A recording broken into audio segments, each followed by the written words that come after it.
সব জায়গায় ভেজাল আছে। এই ভেজালে আমাদের যুব সমাজকে ভিন্ন দিকে ডাইভার্ট করার জন্য চেষ্টা করছে। ভারতে একটা নতুন ভেজাল আমদানি হয়েছে। বাংলাও ভালো মতো পড়তে পারে না, না পারে আরবি ঠিক মতো পড়তে, না পারে উর্দু ঠিক মতো পড়তে। এই ভেজালে আমাদের যুব সমাজকে কিছু কথা এগুলি বলে বলে তাদেরকে ঘায়েল করার চেষ্টা করছে। এই ভেজাল বলতেছে ইয়াকুব নবী ইহুদি ছিল, ইউসুফ নবী ইহুদি ছিল, হ্যাঁ সুলাইমান নবী দাউদ নবী ইহুদি ছিল, ইয়াহইয়া নবী উযাইর আলাইহিস সালাম যারা নাকি ইহুদি, ঈসা নবী নাকি ইহুদি, মুসা নবী নাকি ইহুদি। নাউজুবিল্লাহ বলে সে নবীদেরকে ইহুদি বানাই দিতেছে, নবীদেরকে ইহুদি বানাইতেছে। অথচ কোরআন শরীফে সূরা মায়েদার মধ্যে আল্লাহ তাআলা ৭৮ নম্বর আয়াতে বলেছেন এই ইহুদি জাতির উপরে আল্লাহর লানত। নবী সুলাইমান, নবী দাউদ এবং ঈসা আলাইহিস সালাম তিনারা দুইজন, এই দুইজন জবরদস্ত আল্লাহর তাআলার জলিলুল কদর পয়গম্বর, তিনারা এই ইহুদি জাতির উপরে লানত বর্ষণ করেছেন, অভিসম্পাত দিয়েছেন, আল্লাহর লানত দিয়েছেন। সেই গজবওয়ালা, গজব মানে আল্লাহর নাখুশ যাদের উপরে, আল্লাহ তাআলা যাদের উপর বেজার, যাদের উপরে আল্লাহর লানত, ওই জাতির অন্তর্ভুক্ত বানায় দিচ্ছে আল্লাহর নবীদেরকে। আমাদের যুবকরা এগুলি শুনে শুনে মাঝে মধ্যে বাহাবা দেয়, আমি হাসি, বোকার দল। এই লামাযহাবীরা আমাদের যুবকদেরকে নষ্ট করার চেষ্টা করছে। তারা আবার প্রমাণ করার জন্য আল বিদায়া ওয়ান নিহায়া বা কাসাসুল আম্বিয়া, কাসাসুল আম্বিয়া থেকে বেলা ইসনাদ, কোনো সনদ নাই, কে বলেছে ওটারও কোনো সূত্র নাই, ওখান থেকে একটা দলিল দিয়েছে যে দাউদ আলাইহিস সালাম, সুলাইমান আলাইহিস সালাম বা এই নবীরা ওনারা হলেন ইহুদি। নাউজুবিল্লাহ বলেন। এখানে যে সূত্রটা বলা হয়েছে আলেম ভাইরা আপনারা তো জানেন, যেটার কোনো সনদ নাই, এটা কি দলিল হয়? এমনকি কে বলেছে এই কথাটা, এটাকে আল্লাহ রাসূল বলেছে না কোনো সাহাবী বলেছে না কোনো তাবেঈ বলেছে, ওটারও কোনো উল্লেখ নাই। এটা দিয়েছে দলিল যে দাউদ আলাইহিস সালাম বা সুলাইমান আলাইহিস সালাম বাইতুল মুকাদ্দাস যিনি বানিয়েছেন বা সংস্কার করেছেন উনি নাকি ইহুদি, ওটার দলিল দিয়েছে। আবার বুকার দল সে বলতেছে ইবনে কাসির উল্লেখ করেছে, এইজন্য আমি বলেছি কিতাবে থাকলে কি দলিল হয়ে যায়? ভাই কিতাবে থাকলে কি দলিল? যদি কিতাবে থাকলে দলিল হয় তাহলে তো আহলে হাদিস যারা আছে তারা তো এই কথায় নিজেরাই ফেসে যাবে। কিতাবে থাকলে দলিল হয় না, এটা সনদ দেখতে হয়, গ্রহণযোগ্যতা দেখতে হয়, উম্মতের কবুলিয়তের বিষয়টাও দেখতে হয়। আমরা এই ধরনের ভিত্তিহীন, সনদহীন, অগ্রহণযোগ্য কথা এই জন্যই অ্যালাউ করি না যে আল্লাহ নিজে কোরআন শরীফের মধ্যে সূরা মায়েদার ৭৮ নম্বর আয়াতে স্পষ্ট করেছেন যে এই ইহুদিদের উপর আল্লাহর লানত, ইহুদিদের উপর আল্লাহর লানত। আর যাদের উপরে লানত বর্ষণ হয় তাদের মধ্যে আল্লাহ কখনো নবী বানাইতে পারে, একই সাথে আল্লাহ লানত দেয়, আবার একই সাথে নবী বানাইতে হয় না। আমাদেরকে প্রশ্ন করে যে ইহুদিদের মধ্যে নবীরা ছিল না, এটার প্রমাণ কি? উনি কাসাসুল আম্বিয়া থেকে প্রমাণ করতেছে সনদ ছাড়া, কিতাবুল আন্দাজ দিয়া। আর আমরা বলবো আমাদের দলিল হলো কোরআন। দলিল কি? কোরআন। সে আল্লাহর কোরআনের মধ্যে আল্লাহ তাআলা বলে দিয়েছে ইহুদিদের উপর আল্লাহর লানত। আরেক জায়গায় আল্লাহ তাআলা বলেছেন তোমরা ইহুদিদেরকে বন্ধু রূপে গ্রহণ করবে না, ইহুদিদের সাথে সম্পর্ক রাখা পর্যন্ত আল্লাহ নিষেধ করেছে। তো সেখানে সেই ইহুদিদের কাছ থেকে আল্লাহ নবী বানাবেন, এটা যৌক্তিক নয়, কোরআনের সাথে সাংঘর্ষিক। কারণ যাদের উপর লানত হয় তাদের উপর একই সাথে রহমত হয় না। আর নবী রাসূল বা ওলিউল্লাহ হয় তারা যাদের উপর আল্লাহর রহমত থাকে। ওয়াল্লাহু ইয়াখতাসু বিরাহমাতিহি মাইয়াশা। আমার আল্লাহ তাআলা যাদেরকে চান তার রহমত দ্বারা খাস করে নেন। এটা হলো নবুয়ত, রিসালত বা বেলায়েতের ক্ষেত্রে দলিল। অর্থাৎ যারা নবী রাসূল হয় গো তাদেরকে আমার আল্লাহর রহমত দিয়া কাছে নিয়ে নেয়, খাস বানায় নেয়। আর যাদের উপর আল্লাহর লানত তারা কি আল্লাহর রহমত পাইলো না গজব পাইলো? গজব পাইলো। রহমত পাইলে নবুয়তের বা বেলায়েতের দিকে যায়, আর গজব পাইলে কি নবুয়ত বেলায়েতের দিকে যায়? অতএব আমাদের দলিল হলো কোরআন। সেই কোরআন থেকে আমরা প্রমাণ পাই ইহুদিদের মধ্যে কোন নবী হতে পারে। আমাদেরকে টিটকারি করে বলছে। আজকে আমি একটা লাইভ দেখলাম, দেখার সময় হয় না, চরম ব্যস্ততার মধ্যে থাকি, অনেক বিভ্রান্তিকর কথা ছড়ায় দেওয়া হচ্ছে। আজকে বলা হচ্ছে যে ইব্রাহিম নবীকে উনি ইহুদি বলেন নাই, ইব্রাহিম আলাইহিস সালাম তিনি ইহুদি না, তো উনি ইয়াকুব নবীকে ইহুদি বলল কেন? ইয়াকুব আলাইহিস সালাম তো ওনার সন্তান ইয়াহুদের বাবা, ইউসুফ আলাইহিস সালাম হলো ভাই। তো ইয়াকুব আলাইহিস সালাম বাবা হইয়া যদি সন্তান ইয়াহুদের কারণে ইহুদি হইতে পারে, ইয়াকুব আলাইহিস সালামের দাদা হলো ইব্রাহিম আলাইহিস সালাম, তো উনি ইহুদি।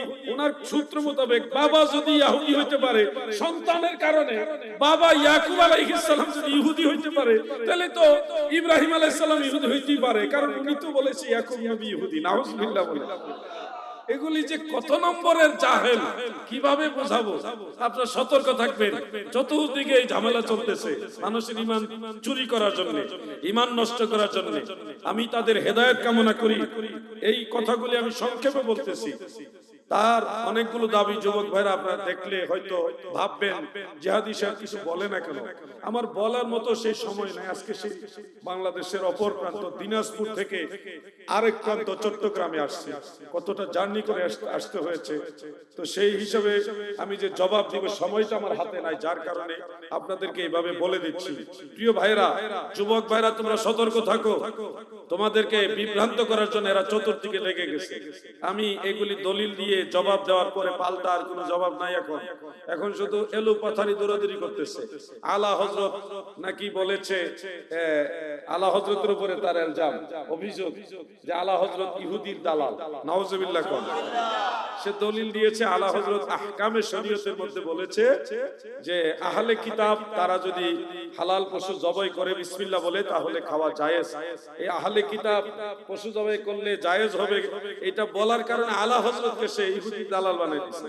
পরে আমি কোরআন শরীফ সূরা মায়েদার 5 নম্বর আয়াত থেকে দেখাইলাম, দেখো আল্লাহ নিজেই তো আহলে কিতাবদের জবাইকৃত, আল্লাহর নামে জবাইকৃত পশুকে হালাল করেছেন। তা আলা হযরত তো কোরআন ফলো করেছে। আলা হযরত কোরআনের কথা বলাতে তুমি আলা হযরতকে বানাই দিতেছো ইহুদির দালাল। তো তুমি তো এমন মূর্খ যে কোরআন সম্পর্কে তোমার জ্ঞান নাই। খুব মনোযোগ। এগুলির উত্তর না দিতে পারে বলতেছে আলা হযরত, বা মসলকে আলা হযরতে লেখা হয়েছে নবীদের ভুল ত্রুটি আছে। এটা হলো কোথাও হয়তো কেউ অজ্ঞতা বশত অথবা বেখেয়াল বশত অথবা প্রিন্টিং মিস্টেকে যে কোনো কারণে কথাটা আসতে পারে, এটা আমরা জানি।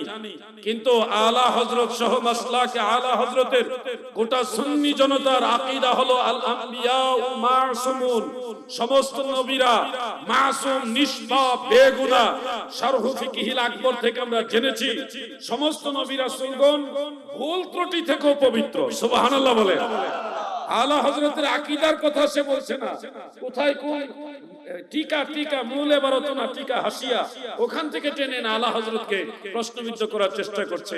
আমরা বলবো যদি আলা হযরতকে তুমি মানো তাহলে ওগুলা মানছো না কেন? ওটা মানছো না কেন? তুমি এখানে আলা হযরতের দুষ্কুজ। আলা হযরতের আকীদা হলো নবী রাসূলগণ নিষ্পাপ। আলা হযরতের আকীদা কি? আপনারা তো এখানে যারা আছেন আমার বিশ্বাস অধিকাংশই মাসলকে আলা হযরত। আপনারা বলেন নবীদের কোনো গুনাহ আছে? কোন ভুল ত্রুটি আছে? এটা কি আমাদের আকীদা? এটা কি আমাদের আকীদা? আমরা সবাই এটা ওয়াজ করি, বাতিলদের জবাব দেই, আর সে আমাদেরকে আকীদা শিখাইতে আসে। কি আজীব ব্যাপার। আরেকটা ঘটনা আছে, দুর্লভ ঘটনা। কিছু ঘটনা হযরত শিবলি নুমানী রাহমাতুল্লাহ আলাইহি, খাজা গরিবে নওয়াজ রাহমাতুল্লাহ আলাইহি বা অন্যান্য ওলিয়া উলিয়াদের সম্পর্কে এরকম ঘটনা বিভিন্ন কিতাবে লেখা হয়েছে। তো এগুলি যারা লিখেছে তাদেরও গ্রহণযোগ্যতার ব্যাপার সেবার আছে। খাজা গরিব নওয়াজ ইন্তেকাল করেছে ধরেন কথার কথা 700 বছর আগে, আর 200 বছর আগে একটা বই লিখেছে খাজা গরিব নওয়াজের জীবনী। তো তার লেখা এই বইটার মধ্যে 500 বছর আগের খাজা গরিব নওয়াজের নামে একটা কথা যদি ঘটনা যদি লেখে, এটার একটা যাচাই বাছাই গ্রহণযোগ্যতার ব্যাপার সেবার আছে না? বইয়ে থাকলে কিন্তু এটা দলিল হয় না। আপনারা বলেন ভারতবর্ষে কালেমা লা ইলাহা ইল্লাল্লাহ মুহাম্মাদুর রাসূলুল্লাহ এটা প্রচার করছে যারা, তাদের মধ্যে খাজা গরিব নওয়াজ আছে না নাই?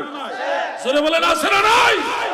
আরে এই ভারতবর্ষের মুসলমানদেরকে কালেমায়ে তাইয়্যিবা বা মুহাম্মাদুর রাসূলুল্লাহ শিক্ষাই তো দিয়েছে খাজা গরিব নওয়াজ, ঠিক না বেঠে?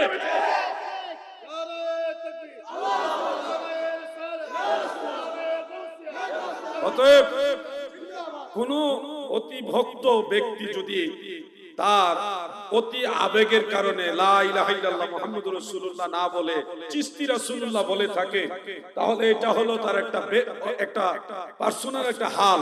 ওই হাল আল্লাহর ওলিরা সময় সাপেক্ষে সংশোধন করায় দিয়েছে। আমার পীর কেবলা জান হুজুরের নসিহতের মধ্যে এগুলি স্পষ্ট করেছে। এক ব্যক্তি লা ইলাহা ইল্লাল্লাহ চিশতি রাসূলুল্লাহ পড়া শুরু করলো, আল্লাহর ওলি রাগ না করে কিছুক্ষণ তাকে বুঝাইয়া তারপরে বললেন, বাবা তুমি কালেমা লা ইলাহা ইল্লাল্লাহ মুহাম্মাদুর চিশতি রাসূলুল্লাহ না বলে তুমি বলবে লা ইলাহা ইল্লাল্লাহ মুহাম্মাদুর রাসূলুল্লাহ সাল্লাল্লাহু আলাইহি সাল্লাম। তো এইভাবেই তো গোটা ভারতবর্ষে কালেমায়ে তাইয়্যিবা আল্লাহর ওলিরা শিখাইছে। কোথাকার কোন ব্যক্তি একটা জীবনী গ্রন্থ লিখতে গিয়ে ঘটনা লিখেছেন, যাচাই বাছাই ছাড়া সেটার উপর ডিপেন্ড করে গোটা সুন্নিয়তের উপর প্রশ্ন যারা করে, এরা তো নিজেরা একটা জয়ীফ হাদিস সনদ আছে ওটার উপর ডিপেন্ড করে না। সনদওয়ালা জয়ীফ হাদিসের উপরে তারা ডিপেন্ড করে না, যেটা সনদ নাই 200, 300, 700 বছর পরে 500 বছর পরে একজন যেগুলি লেখছে ওটার উপর ডিপেন্ড করে গোটা সুন্নি জামাতকে বানাই দিয়েছে আমরা নাকি চিশতি রাসূলুল্লাহ পড়ি। আপনারা কি কেউ চিশতি রাসূলুল্লাহ পড়েন? আপনারা কি পড়েন? জোরে বলেন মুহাম্মাদুর, আওয়াজ দিয়ে বলেন মুহাম্মাদুর রাসূলুল্লাহ সাল্লাল্লাহু আলাইহি সাল্লাম। আমরা পড়ি এটা কি আমাদের দলিল দিয়ে বোঝাতে হবে?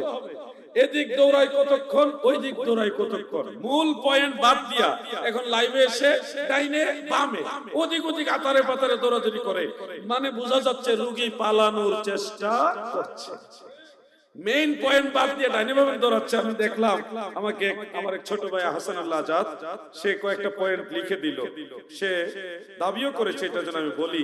আলা হযরতের মালফুজাতের মধ্যে একটা ঘটনা আছে যে ইমাম জুরকানি রাহমাতুল্লাহ আলাইহি বলেছেন, নবীগণ ইন্তেকালের পরে তাদের কবরের মধ্যে এমন পুত পবিত্র অবস্থানে আল্লাহ তাআলা তিনাদের রাখেন, তিনাদেরকে জান্নাতি রিজিক দান করা হয়, এমনকি পবিত্র স্ত্রীগণকে দেওয়া হয়। এটা ইমাম আব্দুল বাকি জুরকানি রাহমাতুল্লাহ আলাইহি বলেছেন। তিনার সূত্রে ইমামে আহলে সুন্নাত আলা হযরত রাহমাতুল্লাহ আলাইহি মালফুজাতের মধ্যে বলেছেন, এটা নোট করা হয়েছে। এই ঘটনাটা আলা হযরতের নয়, প্রথম সে বলেছে আলা হযরত বলছে, আলা হযরত খারাপ, আলা হযরত মানে চরিত্রহীন, এখানে আলা হযরতের ইজ্জত একর 14 গোষ্ঠী উদ্ধার করে দিচ্ছে। পরে যখন আমি বললাম আরে বোকা, এটা আলা হযরত বলে নাই, এটা বলছে ইমাম জুরকানি, পরে তার মাথায় ঢুকতে আসলেই তো এটা আলা হযরত বলে নাই, ইমাম জুরকানি বলছে। এখন তার প্রশ্ন যে আলা হযরত কেন এটা প্রতিবাদ করলেন না? আরে বোকা, আলা হযরত তোমার মতো মূর্খ ছিল না, এই জন্য প্রতিবাদ করে নাই।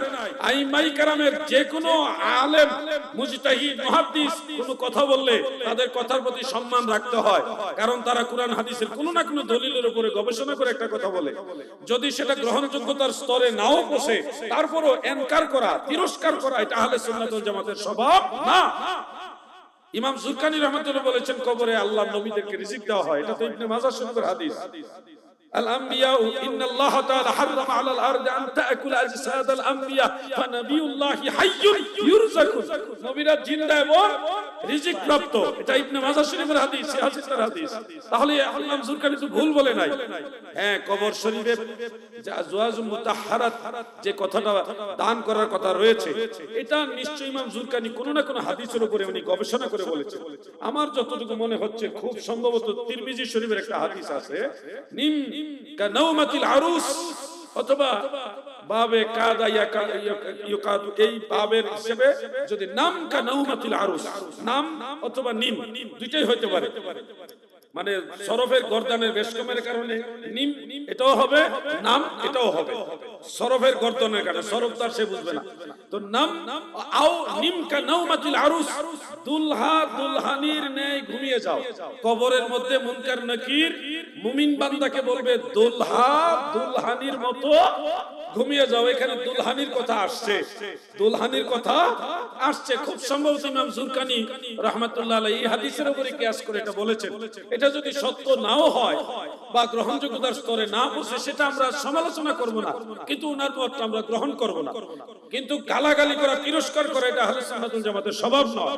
আমরা তো সেই ভদ্রতা সভ্যতা শিখেছি, কিন্তু তাদের জবানে লেসানের মধ্যে সেই ভদ্রতা সভ্যতা নাই। তারা যখন যাকে মনে চায় তাই বলে বেড়ায়। আল্লাহ তাদের এই ফিতনা থেকে গোটা মুসলিম উম্মাহকে হেফাজত করে, বলে না আমিন। অনেক বিষয় রয়েছে আমি এগুলি দেখেছি যেগুলি জবাব না দিলেও না হয়। আমাদের কাছে সব কিতাবই কম বেশি সংগ্রহ আছে, কিন্তু সব কিতাবই আমরা একেবারে পিওর মনে করি না। পরবর্তী আলেমরা যারা লিখেছে এটা যাচাই বাছাই করে আমরা যদি ওইরকম হয় তাহলে উসুলে হাদিস এবং আসমাউর রিজাল উলুমুল হাদিস এগুলির মানদণ্ডে বিচার করে ঘটনা নেই, অনেক কারামত রয়েছে, অলৌকিক ঘটনা রয়েছে, এগুলি গ্রহণযোগ্যতার ক্ষেত্রে আমরা আকায়েদ শাস্ত্র হাদিসের সাথে ম্যাচিং হইলে সেটা আমরা গ্রহণ করি। যদি আকায়েদের সাথে সাংঘর্ষিক হয় বা কোনো হাদিসের সাথে কোরআনের সাথে যদি সাংঘর্ষিক হয় তখন ওই ঘটনা আমরা এলাও করি না। যদি ঢালাওভাবে সব কিতাবের সব কারামত গ্রহণ করি তাহলে তো সমস্যা হবে। আমাদের সেই মিটার আছে, মাপকাঠি আছে, তারা তো এটা বুঝে না, তারা কিতাবে থাকলেই মনে করে এটাই মনে হয় ঠিক। আসলে যাচাই বাছাই করা দরকার আছে কিনা আপনাদেরকে সতর্ক করে দিচ্ছি, এরা ফিতনাবাজ বিভিন্ন ভাবে আপনাদের বিভ্রান্ত করার চেষ্টা করবে। আমার কথা হলো এই ভারতের মুর্শিদাবাদের সেই ভাই তিনি বলেছিলেন ইয়াকুব নবী ইহুদি, মুসা নবী ইহুদি, ঈসা নবী ইহুদি, হ্যাঁ, তারপরে ইউসুফ নবী ইহুদি, হ্যাঁ, সুলাইমান নবী ইহুদি, তারপর দাউদ নবী ইহুদি, নবীরা ইহুদি। আমি বলেছিলাম এটা মিথ্যা, কারণ ইহুদিরা হলো লানত-প্রাপ্ত। তো লানত যাদের উপরে বর্ষণ হয়েছে তাদের উপরে নবী হইতে পারে না, কারণ আল্লাহ নবী বা নবুয়ত, রিসালাত, বেলায়েত দান করে যাদের উপরে আল্লাহ রহমত নাজিল করেন। আল্লাহু ইয়াহতাসু বিরাহমাতিহি মান ইয়াশাউ। এইজন্য রহমত আর গজব দুটো একসাথে হয় না। ইহুদিদের উপর আল্লাহর রহমত না লানত? বলেন না, রহমত না লানত? কোরআন শরীফের মধ্যে আছে। অতএব ইহুদিদের মধ্যে নবী হবে এটা কোরআন বিরোধী, আল্লাহর কোরআন বিরোধী। আল্লাহ বুঝার তৌফিক দেন, আমিন। আলা হযরত আকীদার ক্ষেত্রে যত মেসেজ এবং আমলের ক্ষেত্রে যত মেসেজ দিয়েছেন প্রত্যেকটা মেসেজ সঠিক এবং তথ্য নির্ভর। আমরা কখনো আলা হযরতকে বাতিল বলতে পারবো না, কেউ প্রমাণও করতে পারবে না যে আলা হযরত বাতিল। ইজতিহাদের মধ্যে ইখতিলাফাত আছে, কিন্তু বাতিল বলার কোনো সুযোগ নাই। আলা হযরত দুটা ভারতবর্ষে সুন্নিয়তকে টিকায় রাখছে। সুন্নিয়তের দুর্দিনে যখন সকল বাতিলরা মিলে আহলে সুন্নাত ওয়াল জামাতকে ডুবায় দিতে চায়, সুন্নিয়তের তরিকে কিস্তিকে দাবায় রাখতে চায়, তখন আলা হযরত কলম ধরেছেন, বাতিলের দুর্গ ভেঙে চুরমার করে মদিনাওয়ালার পতাকা এইভাবে পতপত করে উড়াই দিয়েছেন। কথা ঠিক না ঠিক? গোটা ভারতবর্ষের সমস্ত বাতিলদের দুর্গ ভেঙে চুরমার করে দিয়েছে আলা হযরত। সে আলা হযরতের ব্যাপারে কখনো কোনো ধরনের সন্দেহ রাখা যাবে। আপনারা আরো ভাগ্যবান যে আলা হযরতের খলিফা ছিল আপনাদের এই বোয়ালখালীর জমিনে, বড় হুজুর কেবলা রহমাতুল্লাহ আলাইহি, আল্লামা ইদ্রিস রজভী রাহমাতুল্লাহি তাআলা আলাইহি ওয়া নাওয়ারাল্লাহু মারকাদা। হুজুর কিন্তু আলা হযরতের খলিফা সরাসরি ছিলেন এবং বড় হুজুর নামে প্রসিদ্ধ। তিনার এলাকার মানুষ আপনারা কিন্তু এমনি ভাগ্যওয়ালা মানুষ, নসিবওয়ালা মানুষ। শুনুন, আপনি আলা হযরতকে ভালোবাসবেন, এটা প্রমাণ হবে আলা হযরতের খলিফাকে যখন ভালোবাসবেন। আল্লাহর হাবিবকে ভালোবাসেন, এটা প্রমাণ হবে নবীর ওয়ারিস, নবীর গোলাম, নবীর নায়েব, নবীর যারা উত্তরাধিকার তাদেরকে যখন সম্মান করবেন তখনই প্রমাণ হবে যে আপনি আল্লাহর নবীকে সম্মান করেন। নবীর ওয়ারিসের সাথে খারাপ ব্যবহার করে আল্লাহর নবীর সাথে ভালো ব্যবহার করবেন, এটা বোঝা যায় না। এই জন্য আমার সুন্নি ভাইয়েরা গো, আপনাদের খেদমতে এই ব্যাপারে একটু কথা বলি। আমরা সুন্নি মুসলমান, আমরা সবচেয়ে বেশি গুরুত্ব দেই দয়াল নবীর আলোচনা, দয়াল নবীর মহব্বতের কথা, নবীর তাজিমের কথা। কি বলেন আপনারা? আল্লাহ রসুলের ইজ্জতের কথা, সম্মানের কথা, নবী পাকের জিকির, নবী পাকের দুরুদ সালাম, নবী পাকের তাজিমের বিষয়টা আমরা সবচেয়ে বেশি গুরুত্ব দেই। সাহাবাই কারাম এমনও ছিল যে রাসূল করিম সাল্লাল্লাহু আলাইহি সাল্লাম সাহাবীদের ডাক দিয়েছে জিহাদে যেতে হবে, খবর পেয়ে সাথে সাথে সাহাবাই কারাম নতুন স্ত্রী রেখে দিয়ে, স্ত্রী, ছেলে মেয়ে, আত্মীয় স্বজন, জমি জমা, ব্যবসা প্রতিষ্ঠান সব ছেড়ে দিয়ে তরবারি হাতে নিয়ে জিহাদের ময়দানে চলে গেছেন। সেই সাহাবারা কতটা ভালোবেসেছেন মদিনাওয়ালাকে, দুনিয়ার সব কিছুর ঊর্ধ্বে আল্লাহ রসুলকে ভালোবেসেছেন। উহুদের ময়দানে কাফেররা যখন চতুর্দিক থেকে তীর মারা শুরু করলো, আল্লাহর নবীকে হত্যা করে ফেলবে, দয়াল নবীজিকে শহীদ করে ফেলবে, এই জন্য চতুর্দিকে তীর মারা শুরু করলো। হযরতে আবু কাতাদা রাদিয়াল্লাহু আনহু তিনি বর্ণনা করেছেন, আমরা সাহাবারা নবীজিকে মাঝখানে রেখে চতুর্দিকে রচনা করলাম, মানে চতুর্দিকে ঘেরাও করে দাঁড়িয়ে গেলাম। আল্লাহর নবীকে মাঝখানে রেখে আমরা সাহাবারা চতুর্দিকে দাঁড়ায় গেলাম। সিনা পেতে পেতে উহুদের ময়দানে দাঁড়িয়ে থেকে আল্লাহর নবীর উপরে নিক্ষিপ্ত সেই তীরগুলি আমাদের বুকে, আমাদের সিনায়, আমাদের হাতে, আমাদের মাথায়, আমাদের পায়ে, সর্ব অঙ্গে সেই তীরগুলি গেথে যাচ্ছে। এরপর আমরা সরে যাই নাই গো, কারণ জান দিয়ে দিব, মদিনাওয়ালার ক্ষতি হতে দিব না। কত ভালোবাসতেন আমার নবীকে সাহাবায়ে কেরাম, নিজেদের জীবন হাসতে হাসতে দিয়ে দিয়েছে, তারপরে মদিনাওয়ালার উপরে আঘাত লাগতে দেয় নাই। এই ছিল মদিনাওয়ালার প্রতি সাহাবাদের প্রেম। আমরা উম্মত হয়েছি, কিন্তু আল্লাহ রসুলের সেই প্রেম, নবী পাকের প্রতি সেই মহব্বত এখনো পরিপূর্ণভাবে প্রকাশ করতে পারি নাই। শোনো হে বোয়ালখালীর মুমিন মুসলমান, শোনো দিয়া মন, সাহাবার আল্লাহর নবীকে কত ভালোবাসতো। নবীজি মুতার প্রান্তরে সাহাবীদেরকে 3 জন সেনাপতি পর্যায়ক্রমে নিযুক্ত করে পাঠালেন। যুদ্ধের মধ্যে আমার দয়াল নবীজির এক সাহাবী, তিনি সেনাপতির দায়িত্ব পেলেন। কাফেররা, রোমানরা এমন ভয়ঙ্কর আক্রমণ করেছে, ডান হাতের মধ্যে পতাকা, সেনাপতির হাত তরবারি দিয়ে আঘাত করে ওই কাফেররা কেটে ফেললো। পতাকা মাটিতে পড়ার আগে ওই সাহাবী বাম হাতে পতাকা ধরে এইভাবে উঁচা করে রাখছে। সুবহানাল্লাহ। কাফেররা তরবারি দিয়ে সজোরে আঘাত করে বাম হাতটাও কেটে ফেললো। ওই সাহাবী পতাকাটা আবার ওই কাটা 2টা হাত দ্বারা আগলায় ধরে দাঁতের মধ্যে কামড় দিয়া জমিনে পইরা উপরের দিকে তুলে রেখেছে। দাঁত দিয়া কামড়ায়া আল্লাহর রাসূলের পতাকা তুলে রেখেছে। নবী করিম আমার দয়াল নবীজির পতাকা মাটিতে পড়তে দেয় নাই। সেই প্রেম আমাদের মধ্যে এখনো পরিপূর্ণ আসেনি, কিন্তু আমাদের আনার চেষ্টা করতে হবে। কিছুটা নিদর্শন ফিলিস্তিনে দেখেন, গাজার মধ্যে ছোট ছোট বাচ্চারা ইসরায়েলের হায়নাদের সামনে দাঁড়িয়ে সেই ফিলিস্তিনের পতাকা নিয়ে দাঁড়িয়ে আছে। ছোট বাচ্চা, তার যুদ্ধ করার সামর্থ্য নাই, মারামারি করার সামর্থ্য নাই, এটা ঢিল ছোড়ার সামর্থ্য নাই, কিন্তু আল্লাহর রাসূলের মহব্বতে, ইসলামের পক্ষে, ফিলিস্তিনের পক্ষে সেই পতাকা উপরে তুলে ধরে প্রতিবাদ করতেছে। ঠিক না বেঠিক? এই প্রেম আমাদের মধ্যে জাগ্রত করতে হবে। আল্লাহর হাবিবের প্রতি মহব্বত যদি পরিপূর্ণ জাগ্রত হয়, হাসর ময়দানে রহমতের নবী আপনাকে ছাড়া জান্নাতে যাবে না। আপনারা কি আল্লাহ রসুলকে সত্যি সত্যি মন থেকে ভালোবাসেন? সবাই বলেন ভালোবাসেন। তাহলে আমার একটা আহ্বানে আপনারা সাড়া দিতে হবে। যারা দাড়ি রাখেন নাই, অথবা দাড়ি এখনো উঠে নাই, আল্লাহ যেহেতু খুব দ্রুততম সময় দাড়ি উঠবে, আপনারা আল্লাহ রসুলের ভালোবাসার নিদর্শন স্বরূপ, যে আমি আমার দয়াল নবীজিকে ভালোবাসি, মদিনাওয়ালাকে ভালোবাসি, মদিনাওয়ালার ভালোবাসার নিদর্শন স্বরূপ দাড়ি রাখবেন।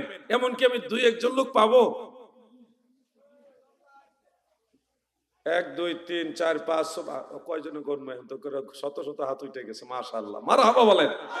নারায়ে তাকবীর, নারায়ে রিসালাত, আহলে সুন্নাত ওয়াল জামাত। যারা হাত উঠাইছেন, আপনারা কি আবার বাড়িতে যায় সিদ্ধান্ত চেঞ্জ করবেন না তো? স্ত্রীর কথা শুনে আবার চেঞ্জ করে নেবেন? আমার কাছে স্ত্রীর ভালোবাসার চেয়ে মদিনাওয়ালার ভালোবাসা অনেক বড়। যে স্ত্রী আমার দয়াল নবীর সুন্নত পছন্দ করে না, সে আখিরাতে আপনার সাথে জান্নাতের সঙ্গী হতে পারে না। যে স্ত্রী আপনার দাড়ি মানে রাসূলুল্লাহর সুন্নত পছন্দ করে না, সে আখিরাতে কখনো মদিনাওয়ালার শাফাআত পেতে পারে না। সে নিঃসন্দেহে মদিনাওয়ালার শাফাআত থেকে বঞ্চিত হবে, জাহান্নামের আগুনে জ্বলবে, কারণ সে মদিনাওয়ালার সুন্নত পছন্দ করে না। নেক স্ত্রী, নেককার স্ত্রী, ভালো স্ত্রী যারা, আবেদা সালেহা যারা গো, ওই স্ত্রী চাই তার স্বামী যেন সুন্নতের উপরে আমল করে দাড়ি রাখে। কারণ দাড়ি রাখলে অনেক পাপ কাজে যাওয়া যায় না, এটার কারণে মানুষ ফিরে থাকে। কি হুজুর জান কাকেন? হুজুর ও আচ্ছা, হাজত আছে সম্ভবত। আপনারা কি বিরক্ত হচ্ছেন না তো? আমি অল্প সময়ের মধ্যে আলোচনা শেষ করে দেব, নো টেনশন। কারণ আপনারাও ক্লান্ত, আমিও ক্লান্ত। ক্লান্তির মধ্যে দুইটা কথা বলতেছি, আমার ভালো লাগতেছে কথা বলে। আপনাদের যে মহব্বত দেখলাম, মাশাআল্লাহ, যে আল্লাহর হাবিবের মহব্বতে দাঁড়িয়ে রাখার ব্যাপারে আমি চাইছি দুই একজন, আপনার হাত উঠেছেন শত শত। তাহলে এটা কি নিঃসন্দেহে ভালো না খারাপ? জোরে বলেন না। ভালো। এই ভালো জিনিসটা আমি চাই। আমি কয়েকটা ফেস টার্গেট করে রাখছি। যারা হাত উঠেছেন, আল্লাহ যদি আমার হায়াতে বাঁচার, বোয়ালখালী যদি আমি আসি, আপনাদেরকে নিশ্চয়ই আমি দেখবো। যদি দাড়ি না রাখেন তাহলে কিন্তু আমি ইনশাল্লাহ খেয়াল রাখলাম। আর আমার কাছে না হয় ফাঁকি দিলেন, আমি না হয় আপনার দেখলাম না, কিন্তু আল্লাহ এবং আল্লাহ রসুলের কাছে আপনি কিভাবে মুখ দেখাইবেন? এই জন্য আমরা দাড়ি রাখবো কিনা বলেন? কেন রাখবো? কেন? হাততালি না। দাড়ি রাখবো কেন? দয়াল নবীর মহব্বতে। বলেন কার মহব্বতে? দয়াল নবীজির মহব্বতে। যে আমি নবীজিকে ভালোবাসি, এটা নিদর্শন। এটা কবরের মধ্যে লাশ যখন শুয়াইবে, আপনার কবরে মাথায় টুপি পরায়া দিবে না, পাঞ্জাবি জুব্বা পরায়া দিবে না গো, আপনাকে রুমাল পরায়া দিবে না। অন্যান্য অনেক সুন্নত আমল রয়েছে, এগুলি আপনাকে কবরে দেওয়া হবে না।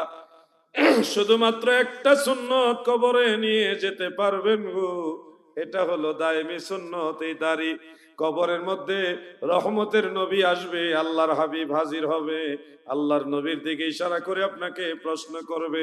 ওই সময় দয়াল নবী যখন দেখবে আপনি নবীকে ভালোবাসেন, দাবি করছেন বটে, কিন্তু আপনার মুখে নবীর সুন্নত দাড়ি নাই, বলেন তো আপনার চেহারাটা রাহমাতুল লিল আলামিনের সামনে কেমনে দেখাইবে?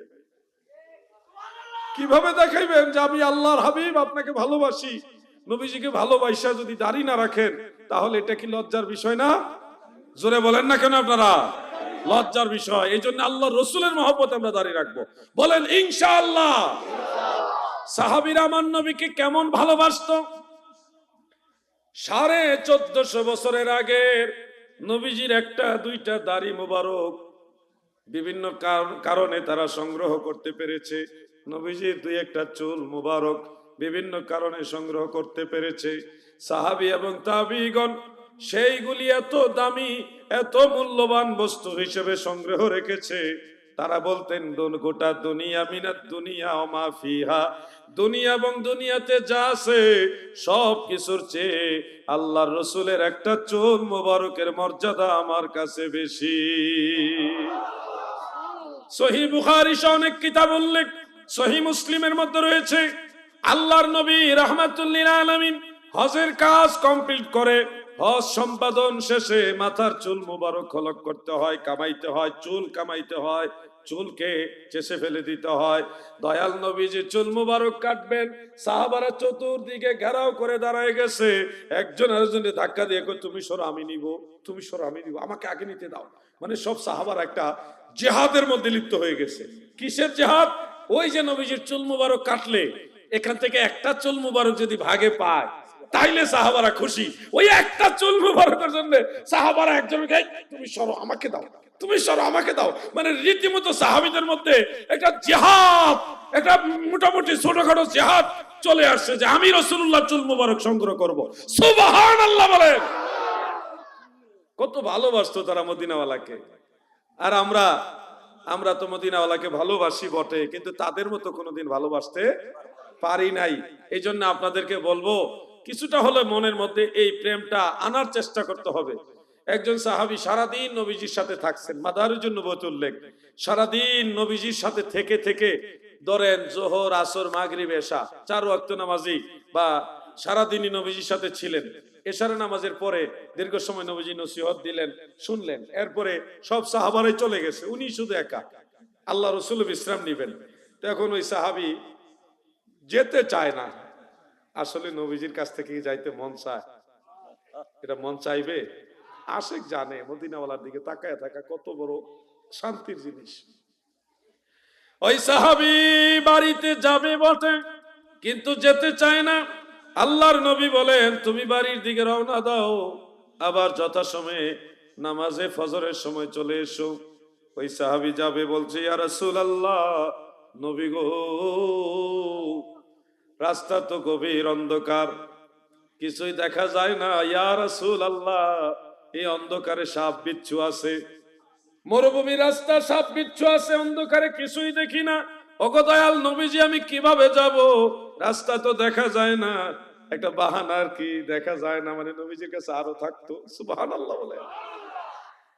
আল্লাহর হাবিব ছোট্ট একটা খেজুর গাছের ডাল কিংবা ডাল মতো একটা জিনিস হস্ত মুবারক নিয়ে ওই সাহাবীর হাতে দিয়ে বলে, নাও, এটা সম্মুখ পানে ধরো। ওই সাহাবী সম্মুখ ভাবে ধরার পরে ওই লাঠির ওই ডালের অগ্রভাগ থেকে, সামনের অংশ থেকে হঠাৎ নূরের আলো জ্বলে উঠেছে। টর্চ লাইট টিপ দিলে যেমনি সামনে আলো দেয় গো, আল্লাহর হাবিবের নূর নবীজির হাত মুবারকের ছোঁয়া লাগার পরেই সেই লাঠি বা সেই ডালের অগ্রভাগ থেকে নূরের আলো চমকাচ্ছে। এই আলো দেখে দেখে দেখে দেখে ওই সাহাবী উনি মদিনার মসজিদ নববী যেখানে, এখান থেকে রওনা দিয়ে ওনার বাড়ি পর্যন্ত গেল। যখনই তিনি ঘরের মধ্যে প্রবেশ করেছে, অটোমেটিক স্বাভাবিকভাবে সে আলোটা গায়েব হয়ে গেছে, আর আলো দেয় না। এই যে সাহাবীদের নবীজির প্রতি কত দরদ, কত মায়া, আর আমার নবী টাচ করলে জড় বস্তু থেকেও আলো বের হয়। দুইটা জিনিস আমরা এখান থেকে জানলাম। অতএব আপনাদের কাছে বলবো, আল্লাহ রসুলকে ভালোবাসি, নিঃসন্দেহে এই দাবির পিছনে আমাদের কোনো সন্দেহ নেই। কিন্তু আপনাদের বলবো, এই ভালোবাসার দাবির সাথে আমাদের কাজটা আরো মজবুত করতে হবে, আমাদের আমলটা আরো মজবুত করতে হবে। তখন দাবি এবং কর্ম দুইটা একসাথে পারফেক্ট হবে। ইয়ে জাউকে মুহাম্মদ আল্লাহুম্মা মারহাবা।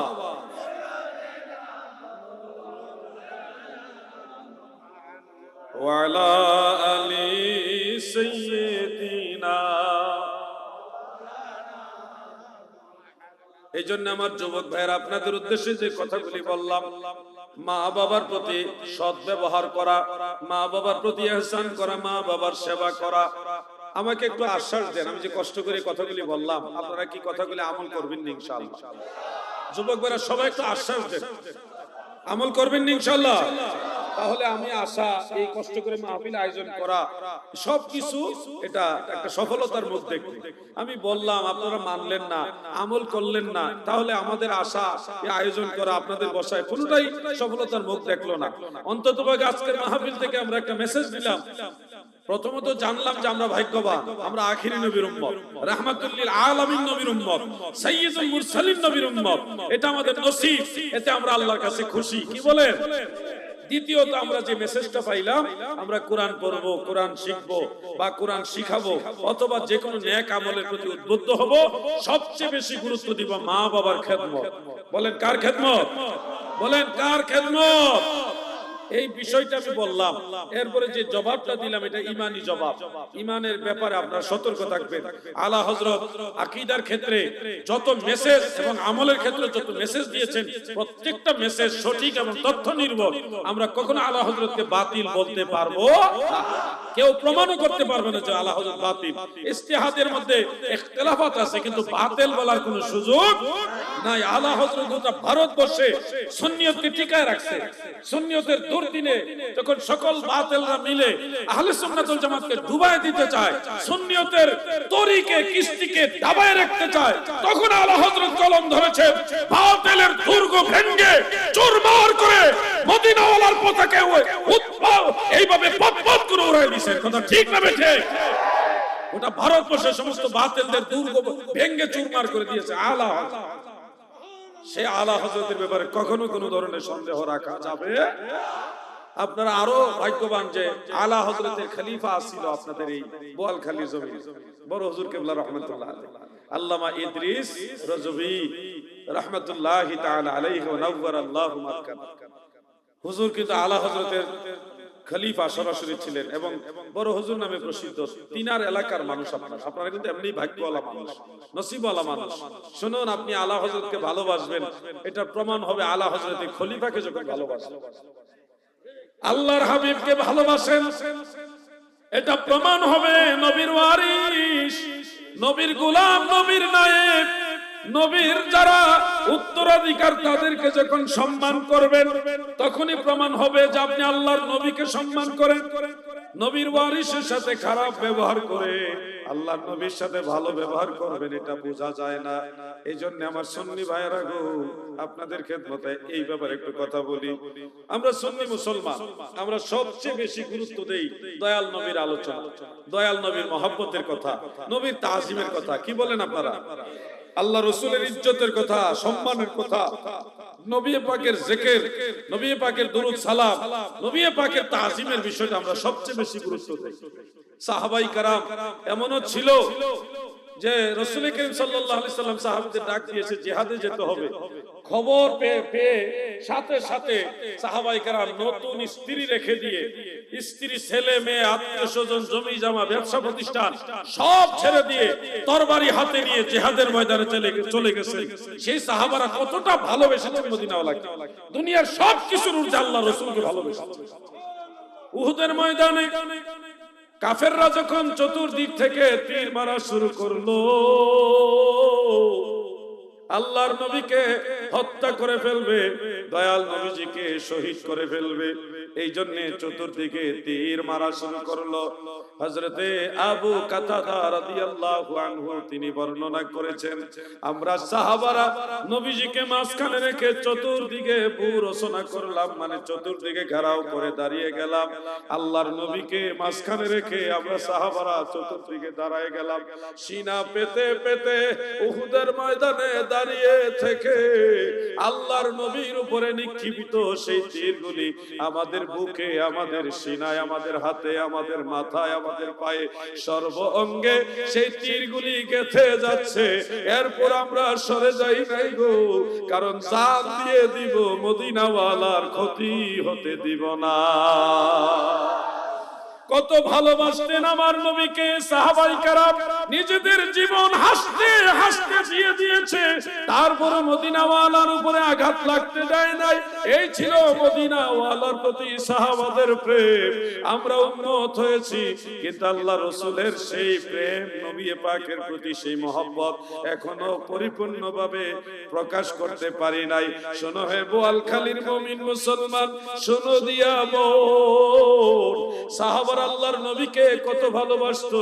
নবীজি মুতার প্রান্তরে সাহাবীদেরকে তিনজন সেনাপতি পর্যায়ক্রমে নিযুক্ত করে পাঠালেন। যুদ্ধের মধ্যে আমার দয়াল নবীজির এক সাহাবী তিনি সেনাপতির দায়িত্ব পেলেন। কাফেররা, রোমানরা এমন ভয়ঙ্কর আক্রমণ করেছে, ডান হাতের মধ্যে পতাকা, সেনাপতির হাত তরবারি দিয়ে আঘাত করে ওই কাফেররা কেটে ফেললো। পতাকা মাটিতে পড়ার আগে ওই সাহাবী বাম হাতে পতাকা ধরে এইভাবে উঁচা করে রাখছে। সুবহানাল্লাহ। কাফেররা তরবারি দিয়ে সজোরে আঘাত করে বাম হাতটাও কেটে ফেললো।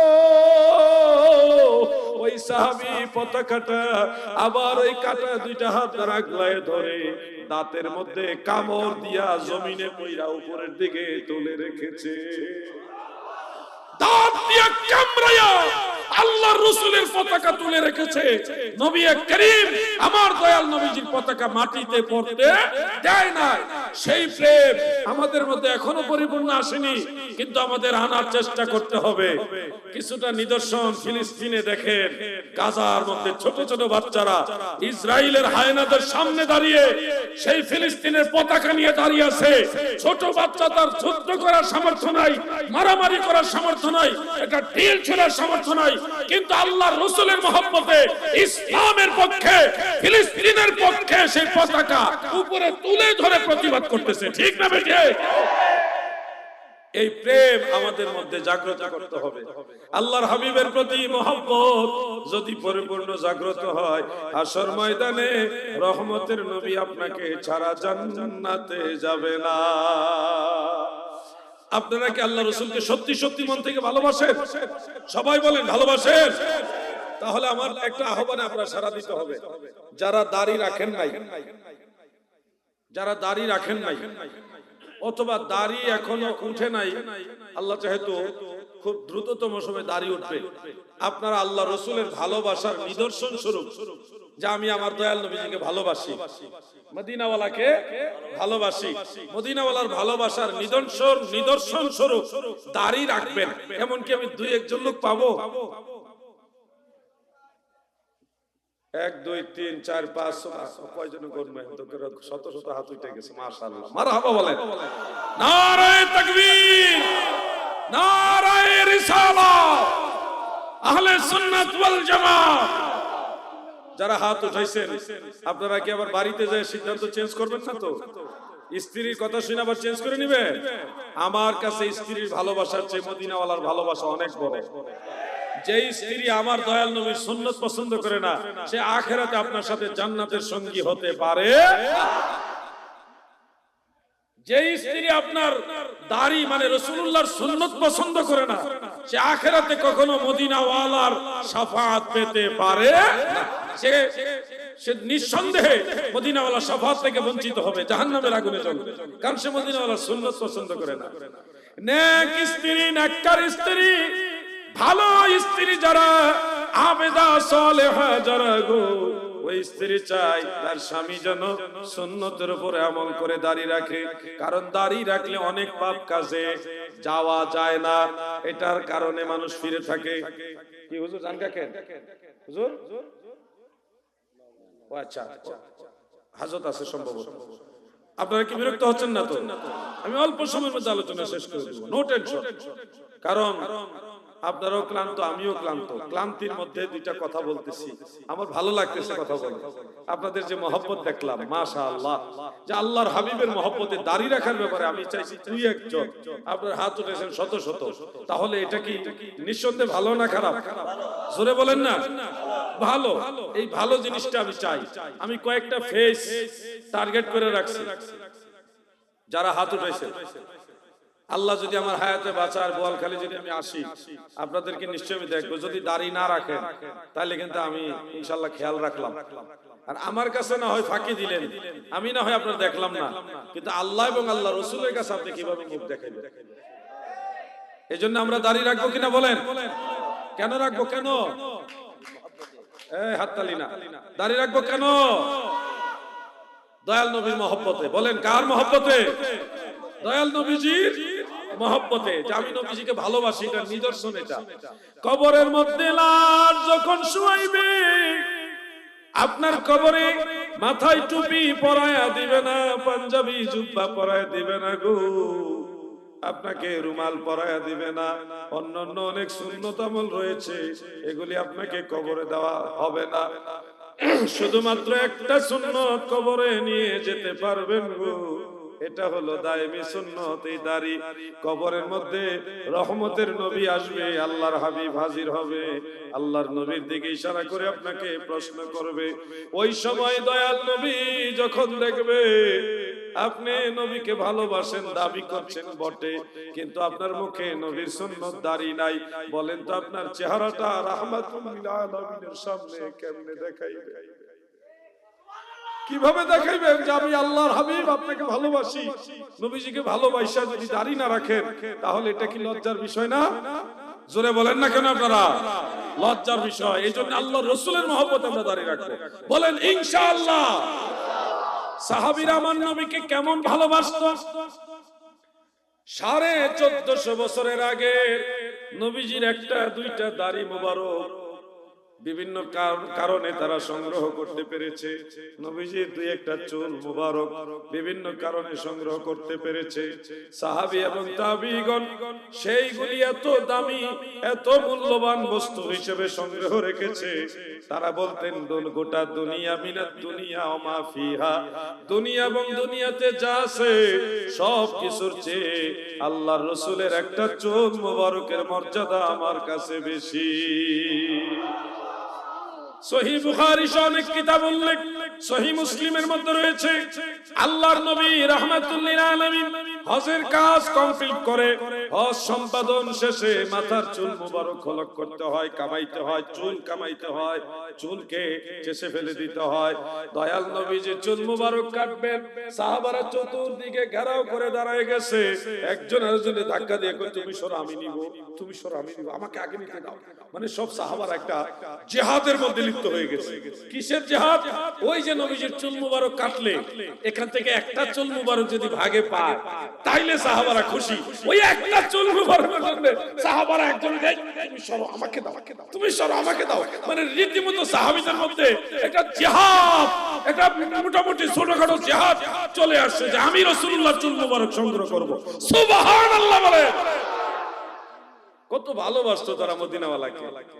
আর আমরা তো মদিনাওয়ালাকে ভালোবাসি বটে, কিন্তু তাদের মতো কোনোদিন ভালোবাসতে পারি নাই।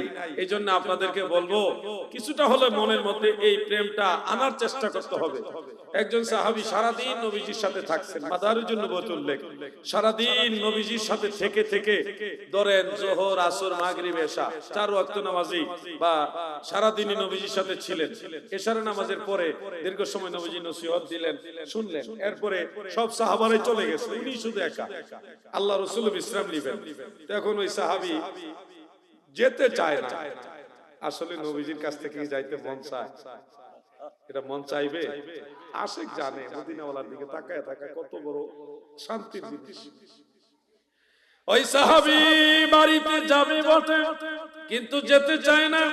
আল্লাহর নবী বলেন তুমি বাড়ির দিকে রওনা দাও, আবার যথাসময়ে নামাজে ফজরের সময় চলে এসো।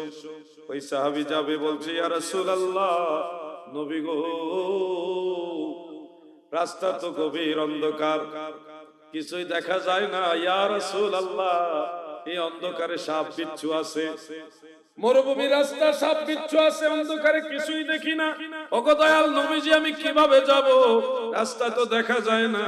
একটা বাহানা আর কি, দেখা যায় না মানে নবীজির কাছে আরো থাকতো। সুবহানাল্লাহ।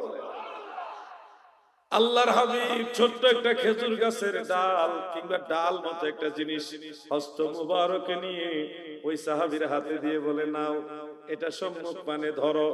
ওই সাহাবী সম্মুখ ভাবে ধরার পরে ওই লাঠির ওই ডালের অগ্রভাগ থেকে সামনের অংশ থেকে হঠাৎ নূরের আলো জ্বলে উঠেছে। টর্চ লাইট টিপ দিলে যেমনি সামনে আলো দেয় গো, আল্লাহর হাবিবের নূর নবীজির হাত মুবারকের ছোঁয়া লাগার পরে সেই লাঠি বা সেই ডালের অগ্রভাগ থেকে নূরের আলো চমকাচ্ছে। এই আলো দেখে দেখে দেখে দেখে ওই সাহাবী উনি মদিনার মসজিদ নববী যেখানে, এখান থেকে রওনা দিয়ে ওনার বাড়ি পর্যন্ত গেল।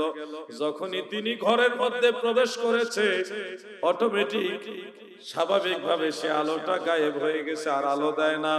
এই যে সাহাবীদের নবীজির প্রতি কত দরদ, কত মায়া।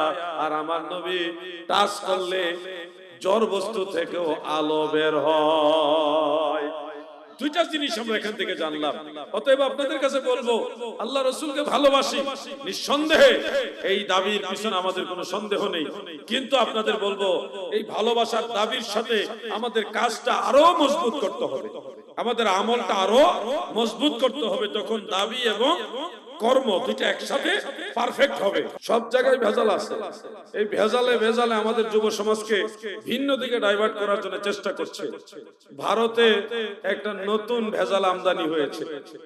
বাংলাও ভালো মতো পড়তে পারে না, না পারে আরবি ঠিক মতো পড়তে, না পারে উর্দু ঠিক মতো পড়তে। এই ভেজালে আমাদের যুব সমাজকে কিছু কথা এগুলি বলে বলে তাদেরকে ঘায়েল করার চেষ্টা করছে। এই ভেজাল বলতেছে ইয়াকুব নবী ইহুদি ছিল, ইউসুফ নবী ইহুদি ছিল, হ্যাঁ সুলাইমান নবী, দাউদ নবী ইহুদি ছিল, ইয়াহইয়া নবী, উযাইর আলাইহিস সালাম যারা নাকি ইহুদি, ঈসা নবী নাকি ইহুদি, মুসা নবী নাকি ইহুদি। নাউজুবিল্লাহ বলে। সে নবীদেরকে ইহুদি বানাই দিতেছে, নবীদেরকে ইহুদি বানাইতেছে। অথচ কোরআন শরীফে সূরা মায়েদার মধ্যে আল্লাহ তাআলা ৭৮ নম্বর আয়াতে বলেছেন, এই ইহুদি জাতির উপরে আল্লাহর লানত।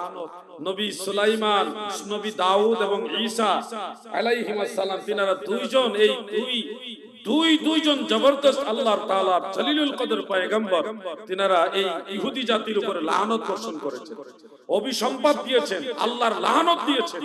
সেই গজবওয়ালা, গজব মানে আল্লাহর নাখুশ যাদের উপরে, আল্লাহ তাআলা যাদের উপর বেজার, যাদের উপরে আল্লাহর লানত, ওই জাতির অন্তর্ভুক্ত বানায় দিচ্ছে আল্লাহর নবীদেরকে। আমাদের যুবকরা এগুলি শুনে শুনে মাঝে মধ্যে বাহাবা দেয়, আমি হাসি, বোকার দল। এই লামাযহাবীরা আমাদের যুবকদেরকে নষ্ট করার চেষ্টা করছে। তারা আবার প্রমাণ করার জন্য আল বিদায়া ওয়ান নিহায়া বা কাসাসুল আম্বিয়া, কাসাসুল আম্বিয়া থেকে বেলা ইসনাদ, কোনো সনদ নাই, কে বলেছে ওটারও কোনো সূত্র নাই, ওখান থেকে একটা দলিল দিয়েছে যে দাউদ আলাইহিস সালাম, সুলাইমান আলাইহিস সালাম বা এই নবীরা ওনারা হলেন ইহুদি। নাউজুবিল্লাহ বলেন। এখানে যে সূত্রটা বলা হয়েছে আলেম ভাইরা আপনারা তো জানেন, যেটার কোনো সনদ নাই, এটা কি দলিল হয়? এমনকি কে বলেছে এই কথাটা, এটাকে আল্লাহ রাসূল বলেছে না কোনো সাহাবী বলেছে না কোনো তাবেঈ বলেছে, ওটারও কোনো উল্লেখ নাই। এটা দিয়েছে দলিল যে দাউদ আলাইহিস সালাম বা সুলাইমান আলাইহিস সালাম বাইতুল মুকাদ্দাস যিনি বানিয়েছেন বা সংস্কার করেছেন, উনি নাকি ইহুদি, ওটার দলিল দিয়েছে। আবার বুকার দল সে বলতেছে ইবনে কাসির উল্লেখ করেছে, এজন্য আমি বলেছি কিতাবে থাকলেই কি দলিল হয়ে যায়? ভাই কিতাবে থাকলে কি দলিল? যদি কিতাবে থাকলেই দলিল হয় তাহলে তো আহলে হাদিস যারা আছে তারা তো এই কথায় নিজেরাই ফেসে যাবে। কিতাবে থাকলেই দলিল হয় না, এটা সনদ দেখতে হয়, গ্রহণযোগ্যতা দেখতে হয়, উম্মতের কবুলিয়তের বিষয়টাও দেখতে হয়। আমরা এই ধরনের ভিত্তিহীন, সনদহীন, অগ্রহণযোগ্য কথা এই জন্য এলাও করি না যে আল্লাহ নিজে কোরআন শরীফের মধ্যে সূরা মায়েদার ৭৮ নম্বর আয়াতে স্পষ্ট করেছেন যে এই ইহুদিদের উপর আল্লাহর লানত, ইহুদিদের উপর আল্লাহর লানত। আর যাদের উপরে লানত বর্ষণ হয় তাদের মধ্যে আল্লাহ কখনো নবী বানাইতে পারে, একই সাথে আল্লাহ লানত দেয়, আবার একই সাথে নবী বানাইতে হয় না। আমাদেরকে প্রশ্ন করে যে ইহুদিদের মধ্যে নবীরা ছিল না, এটার প্রমাণ কি? উনি কাসাসুল আম্বিয়া থেকে প্রমাণ করতেছে সনদ ছাড়া, কিতাবুল আন্দাজ দিয়া। আর আমরা বলবো আমাদের দলিল হলো কোরআন। দলিল কি? কোরআন। সে আল্লাহর কোরআনের মধ্যে আল্লাহ তাআলা বলে দিয়েছে ইহুদিদের উপর আল্লাহর লানত। আরেক জায়গায় আল্লাহ তাআলা বলেছেন তোমরা ইহুদিদেরকে বন্ধু রূপে গ্রহণ করবে না, ইহুদিদের সাথে সম্পর্ক রাখা পর্যন্ত আল্লাহ নিষেধ করেছে। তো সেখানে সেই ইহুদিদের কাছ থেকে আল্লাহ নবী বানাবেন, এটা যৌক্তিক নয়, কোরআনের সাথে সাংঘর্ষিক। কারণ যাদের উপরে লানত হয় তাদের উপর একই সাথে রহমত হয় না। আর নবী রাসূল বা ওলিউল্লাহ হয় তারা যাদের উপর আল্লাহর রহমত থাকে। ওয়াল্লাহু ইয়াখতাসসু বিরাহমাতিহি মাইয়াশা। আমার আল্লাহ তাআলা যাদেরকে চান তার রহমত দ্বারা খাস করে নেন। এটা হলো নবুয়ত, রিসালাত বা বেলায়েতের ক্ষেত্রে দলিল। অর্থাৎ যারা নবী রাসূল হয়ে গো তাদেরকে আমার আল্লাহ রহমত দিয়া কাছে নিয়ে নেয়, খাস বানায় নেয়। আর যাদের উপর আল্লাহর লানত তারা কি আল্লাহর রহমত পাইলো না গজব পাইলো? গজব পাইলো। রহমত পাইলে নবুয়তের বা বেলায়েতের দিকে যায়, আর গজব পাইলে কি নবুয়ত বেলায়েতের দিকে যায়?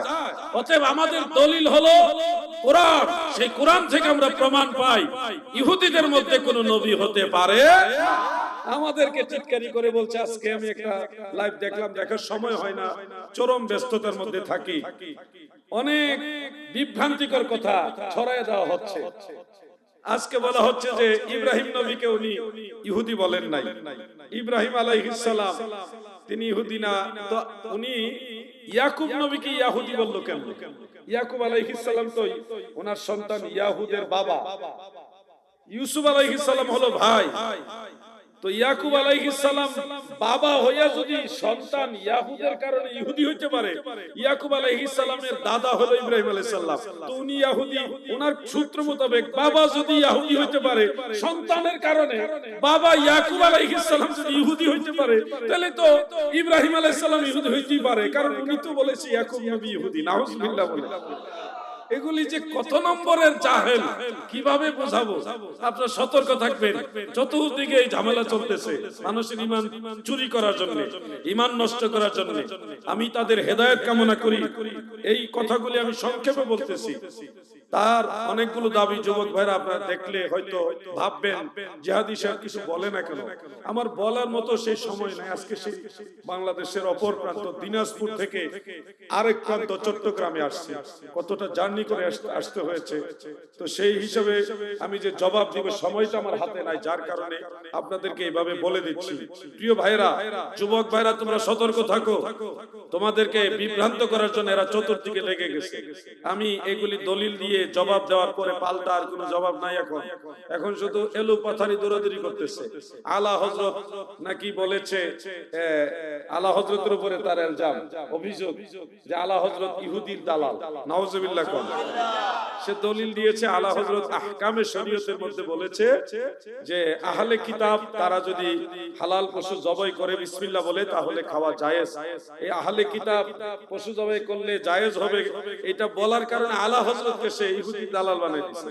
পরে আমি কোরআন শরীফের সূরা মায়েদার 5 নম্বর আয়াত থেকে দেখাইলাম, দেখো আল্লাহ নিজেই তো আহলে কিতাবদের জবাইকৃত, আল্লাহর নামে জবাইকৃত পশুকে হালাল করেছেন। তা আলা হযরত তো কোরআন ফলো করেছে। আলা হযরত কোরআনের কথা বলাতে তুমি আলা হযরতকে বানাই দিতেছো ইহুদির দালাল। তো তুমি তো এমন মূর্খ যে কোরআন সম্পর্কে তোমার জ্ঞান নাই। খুব মনোযোগ, এগুলির উত্তর না দিতে পারে বলতেছে আলা হযরত, বা মাসলুকে আলা হযরতে লেখা হয়েছে নবীদের ভুল ত্রুটি আছে। এটা হলো কোথাও হয়তো কেউ অজ্ঞতা বশত অথবা বেখেয়াল বশত অথবা প্রিন্টিং মিস্টেকে যে কোনো কারণে এই কথাটা আসতে পারে, এটা আমরা জানি। কিন্তু আলা হযরত সহ মাসলাকে আলা হযরতের গোটা সুন্নি জনতার আকীদা হলো আল আম্বিয়া মাসুমুন, সমস্ত নবীরা মাসুম, নিষ্পাপ, বেগুনাহ। শারহু ফিকহিল আকবর থেকে আমরা জেনেছি সমস্ত নবী রাসূলগণ ভুল ত্রুটি থেকেও পবিত্র। সুবহানাল্লাহ বলে। আলা হযরতের আকীদার কথা সে বলছে না, কোথায় কোন টিকা মূল এবারত না টিকা হাসিয়া ওখান থেকে টেনে না আলা হযরতকে প্রশ্নবিদ্ধ করার চেষ্টা করছে। আমরা বলবো যদি আলা হযরতকে তুমি মানো তাহলে ওগুলা মানছো না কেন, ওটা মানছো না কেন? তুমি এখানে আলা হযরতের দুষ্কুজ, আলা হযরতের আকীদা হলো নবী রাসূলগণ নিষ্পাপ। আলা হযরতের আকীদা কি? আপনারা তো এখানে যারা আছেন আমার বিশ্বাস অধিকাংশই মাসলুক আলা হযরত। আপনারা বলেন নবীদের কোনো গুনাহ আছে? কোন ভুল ত্রুটি আছে? এটা কি আমাদের আকীদা? এটা কি আমাদের আকীদা? আমরা সবাই এটা ওয়াজ করি, বাতিলদের জবাব দেই, আর সে আমাদেরকে আকীদা শিখাইতে আসে। কি আজীব ব্যাপার। আরেকটা ঘটনা আছে, দুর্লভ ঘটনা। কিছু ঘটনা আছে হযরত শিবলি নুমানী রাহমাতুল্লাহ আলাইহি, খাজা গরিবে নওয়াজ রাহমাতুল্লাহ আলাইহি বা অন্যান্য ওলিয়া উলিয়াদের সম্পর্কে এরকম ঘটনা বিভিন্ন কিতাবে লেখা হয়েছে। তো এগুলি যারা লিখেছে তাদেরও গ্রহণযোগ্যতার ব্যাপার সেবার আছে। খাজা গরিব নওয়াজ ইন্তেকাল করেছে ধরেন কথার কথা 700 বছর আগে, আর 200 বছর আগে একটা বই লিখেছে খাজা গরিবে নওয়াজের জীবনী। তো তার লেখা এই বইটার মধ্যে 500 বছরের আগের খাজা গরিবে নওয়াজের নামে একটা কথা যদি ঘটনা যদি লেখে, এটার একটা যাচাই বাছাই গ্রহণযোগ্যতার ব্যাপার স্যাপার আছে না? বইয়ে থাকলে কিন্তু এটা দলিল হয় না। আপনারা বলেন ভারতবর্ষে কালেমা লা ইলাহা ইল্লাল্লাহ মুহাম্মাদুর রাসূলুল্লাহ এটা প্রচার করছে যারা, তাদের মধ্যে খাজা গরিবে নওয়াজ আছে না নাই? জোরে বলেন আছে না নাই? আরে এই ভারতবর্ষের মুসলমানদেরকে কালেমায়ে তাইয়্যিবা বা মুহাম্মাদুর রাসূলুল্লাহ শিক্ষাই তো দিয়েছে খাজা গরিবে নওয়াজ, ঠিক না বেঠে?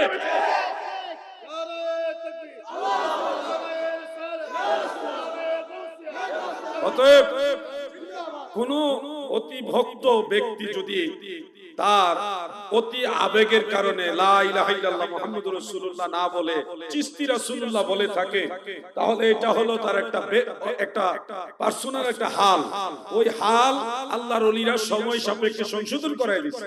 আমার পীর কেবলা জান হুজুরের নসিহতের মধ্যে এগুলি স্পষ্ট করেছে। এক ব্যক্তি লা ইলাহা ইল্লাল্লাহ চিশতি রাসূলুল্লাহ পড়া শুরু করলো, তা আল্লাহর ওলি রাগ না করে কিছুক্ষণ তাকে বুঝাইয়া তারপরে বললেন, বাবা তুমি কালেমা লা ইলাহা ইল্লাল্লাহ মুহাম্মাদুর চিশতি রাসূলুল্লাহ না বলে তুমি বলবে লা ইলাহা ইল্লাল্লাহ মুহাম্মাদুর রাসূলুল্লাহ সাল্লাল্লাহু আলাইহি সাল্লাম। তো এইভাবেই তো গোটা ভারতবর্ষে কালেমায়ে তাইয়্যিবা আল্লাহর ওলিরা শিখাইছে। কোথাকার কোন ব্যক্তি একটা জীবনী গ্রন্থ লিখতে গিয়ে ঘটনা লিখেছেন, যাচাই বাছাই ছাড়া সেটার উপর ডিপেন্ড করে গোটা সুন্নিয়তের উপর প্রশ্ন যারা করে, এরা তো নিজেরা একটা জয়ীফ হাদিস সনদ আছে ওটার উপর ডিপেন্ড করে না। সনদওয়ালা জয়ীফ হাদিসের উপরে তারা ডিপেন্ড করে না, যেটা সনদ নাই 200, 300, 700 বছর পরে, 500 বছর পরে একজন যেগুলি লেখছে ওটার উপর ডিপেন্ড করে গোটা সুন্নি জামাতকে বানাই দিয়েছে আমরা নাকি চিশতি রাসূলুল্লাহ পড়ি। আপনারা কি কেউ চিশতি রাসূলুল্লাহ পড়েন? আপনারা কি পড়েন? জোরে বলেন মুহাম্মাদুর, আওয়াজ দিয়ে বলেন মুহাম্মাদুর রাসূলুল্লাহ সাল্লাল্লাহু আলাইহি সাল্লাম। আমরা পড়ি এটা। এটা কি আমাদের দলিল দিয়ে বোঝাতে হবে? এদিক দৌড়াই কতক্ষণ, ওই দিক দৌড়াই কতক্ষণ, মূল পয়েন্ট বাদ দিয়া এখন লাইভে এসে ডাইনে বামে ওদিক ওদিক আতারে পাতারে দৌড়াদৌড়ি করে, মানে বোঝা যাচ্ছে রোগী পালানোর চেষ্টা করছে। মেইন পয়েন্ট বাদ দিয়ে ডাইনে বামে দৌড়াচ্ছে। আমি দেখলাম আমাকে আমার এক ছোট ভাই হাসান আল্লাহ আজাদ, সে কয়েকটা পয়েন্ট লিখে দিল, সে দাবিও করেছে এটা যেন আমি বলি। আলা হযরতের মালফুজাতের মধ্যে একটা ঘটনা আছে যে ইমাম জুরকানি রাহমাতুল্লাহ আলাইহি বলেছেন, নবীগণ ইন্তেকালের পরে তাদের কবরের মধ্যে এমন পুত পবিত্র অবস্থানে আল্লাহ তাআলা তিনাদের রাখেন, তিনাদেরকে জান্নাতি রিজিক দান করা হয়, এমনকি পবিত্র স্ত্রীগণকে দেওয়া হয়। এটা ইমাম আব্দুল বাকি জুরকানি রাহমাতুল্লাহ আলাইহি বলেছেন। তিনার সূত্রে ইমামে আহলে সুন্নাত আলা হযরত রাহমাতুল্লাহ আলাইহি মালফুজাতের মধ্যে বলেছেন, এটা নোট করা হয়েছে। এই ঘটনাটা আলা হযরতের নয়, প্রথম সে বলেছে আলা হযরত বলছে, আলা হযরত খারাপ, আলা হযরত মানে চরিত্রহীন, একা আলা হযরতের ইজ্জত একর 14 গোষ্ঠী উদ্ধার করে দিচ্ছে। পরে যখন আমি বললাম আরে বোকা, এটা আলা হযরত বলে নাই, এটা বলছে ইমাম জুরকানি, পরে তার মাথায় ঢুকতে আসলেই তো এটা আলা হযরত বলে নাই, ইমাম জুরকানি বলছে। এখন তার প্রশ্ন যে আলা হযরত কেন এটা প্রতিবাদ করলেন না? আরে বোকা, আলা হযরত তোমার মতো মূর্খ ছিল না, এই জন্য প্রতিবাদ করে নাই। আইমাই কেরামের যে কোনো আলেম, মুজতাহিদ, মুহাদ্দিস কোনো কথা বললে তাদের কথার প্রতি সম্মান রাখতে হয়, কারণ তারা কুরআন হাদিসের কোনো না কোনো দলিলের উপরে গবেষণা করে একটা কথা বলে। যদি সেটা গ্রহণযোগ্যতার স্তরে নাও পৌঁছে, তারপরও ইনকার করা, তিরস্কার করা, এটা আহলে সুন্নাত ওয়াল জামাতের স্বভাব না। ইমাম জুরকানি রাহমাতুল্লাহ বলেছেন কবরে আল্লাহ নবীদেরকে রিজিক দেওয়া হয়, এটা তো ইবনে মাজাহ শরীফের হাদিস। الأنبياء إن الله تعالى حرم على الأرض أن تأكل أجساد الأنبياء فنبي الله حي يرزق। নবীরা জিন্দা এবং রিজিক প্রাপ্ত, এটা ইবনে মাজাহ শরীফের হাদিস, হাদিসের হাদিস। তাহলে ইমাম জুরকানি তো ভুল বলে নাই। হ্যাঁ, কবর শরীফে আজওয়াজুল মুতাহহারাত যে কথাটা দান করার কথা রয়েছে, এটা নিশ্চয়ই ইমাম জুরকানি কোনো না কোনো হাদিসের উপরে উনি গবেষণা করে বলেছেন। আমার যতটুকু মনে হচ্ছে খুব সম্ভবত তিরমিজি শরীফের একটা হাদিস আছে, নিম কানাউমাতিল আরুস অথবা বাবে কাদা ইয়াকাদু, এই বাবের হিসেবে যদি নাম কানাউমাতিল আরুস, নাম অথবা নিম দুইটাই হতে পারে, মানে সরফের গর্দানের বেশকমের কারণে নিম এটাও হবে, নাম এটাও হবে। সরফের গর্দনের কারণে সরফদার সে বুঝবে না, তো নাম আও নিম কানাউমাতিল আরুস, দুলহা দুলহানির ন্যায় ঘুমিয়ে যাও। কবরের মধ্যে মুনকার নাকির মুমিন বান্দাকে বলবে দুলহা দুলহানির মতো ঘুমিয়ে যাও। এখানে দুলহানির কথা আসছে, দুলহানির কথা আসছে। খুব সম্ভবত ইমাম জুরকানি রাহমাতুল্লাহ আলাইহি এই হাদিসের উপরে কিয়াস করে এটা বলেছেন। এটা যদি সত্য নাও হয় বা গ্রহণযোগ্যতার স্তরে না পৌঁছে, সেটা আমরা সমালোচনা করব না, কিন্তু ওনার মতটা আমরা গ্রহণ করব না। কিন্তু গালাগালি করা, তিরস্কার করা, এটা আহলে সুন্নাত ওয়াল জামাতের স্বভাব নয়। আমরা তো সেই ভদ্রতা সভ্যতা শিখেছি, কিন্তু তাদের জবানে লেসানের মধ্যে সেই ভদ্রতা সভ্যতা নাই। তারা যখন যাকে মনে চায় তাই বলে বেড়ায়। আল্লাহ তাদের এই ফিতনা থেকে গোটা মুসলিম উম্মাহকে হেফাজত করে, বলেন আমিন। অনেক বিষয় রয়েছে আমি এগুলি দেখেছি যেগুলি জবাব না দিলেও না হয়। আমাদের কাছে সব কিতাবই কম বেশি সংগ্রহ আছে, কিন্তু সব কিতাবই আমরা একেবারে পিওর মনে করি না।